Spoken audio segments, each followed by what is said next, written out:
Hello and welcome to English with Podcast. I'm Emma, and today we're diving into an exciting topic, books versus movies. And I'm Alex.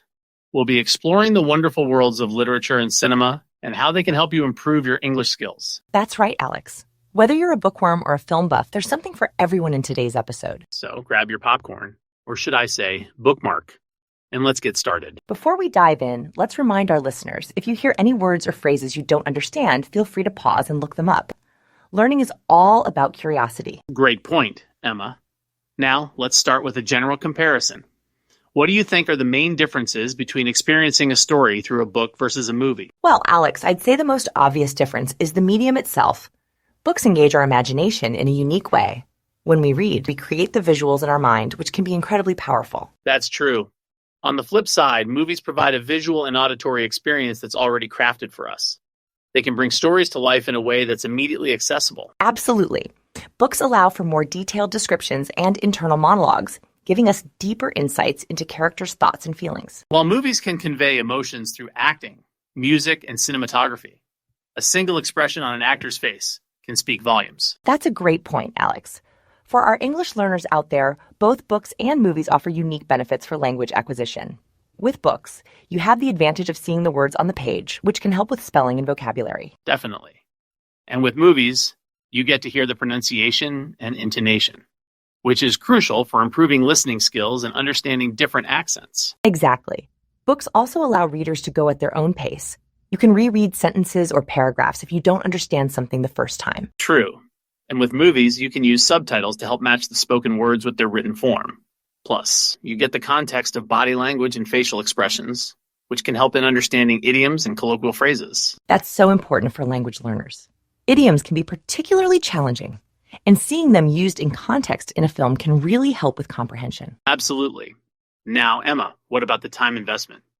Books generally take longer to get through than movies. That's true, Alex. A novel might take several hours or even days to read, while a movie is usually over in about 2 hours.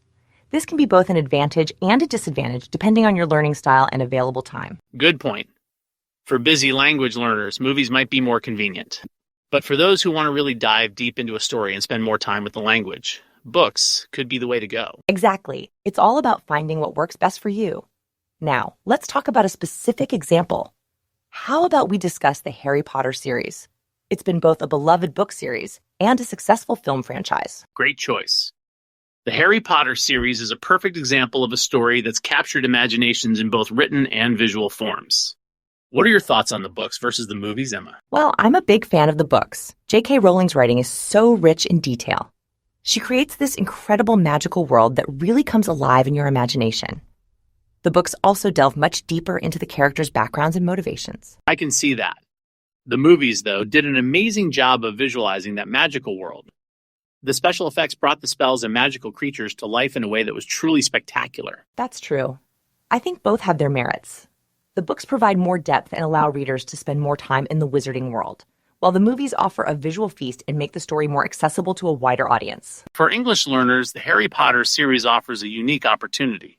You can read the books to expand your vocabulary and then watch the movies to reinforce what you've learned and improve your listening skills. Absolutely. It's a great way to engage with the same content in different forms, which can really help with language retention. Plus, the stories are so engaging that you might forget you're learning. That's the best kind of learning, isn't it? When you're having so much fun that the language acquisition happens almost effortlessly. Couldn't agree more, Alex. Now, as we're nearing the end of our episode, let's share some tips for our English learners on how to make the most of both books and movies. Great idea. I'd say for movies, try watching with subtitles in English first. Then challenge yourself by watching without subtitles or with subtitles in your native language. Excellent tip. For books, I'd recommend starting with genres you already enjoy. If you love mysteries in your native language, try reading mystery novels in English. And don't be afraid to use a dictionary as you read. Also, try to find books that have movie adaptations. Read the book first, then watch the movie. It can be really interesting to compare the two and see. That's a fantastic suggestion, Alex. It not only reinforces the vocabulary and story elements, but also provides a great topic for discussion with other English learners. Absolutely. Discussion is key to language learning, whether it's about books or movies. Talking about what you've read or watched helps reinforce your language skills. Well said, Alex. As we wrap up, remember that both books and movies are valuable tools for learning English. The best approach is often to use a combination of both. Exactly. Variety is the spice of life and of language learning. Whether you're turning pages or pressing play, you're on the right track. That's all we have time for today. Thank you for joining us on English with Podcast. We hope you enjoyed our discussion on books versus movies. Keep reading, keep watching, and most importantly, keep learning. Until next time, this is Emma, And Alec, wishing you happy learning.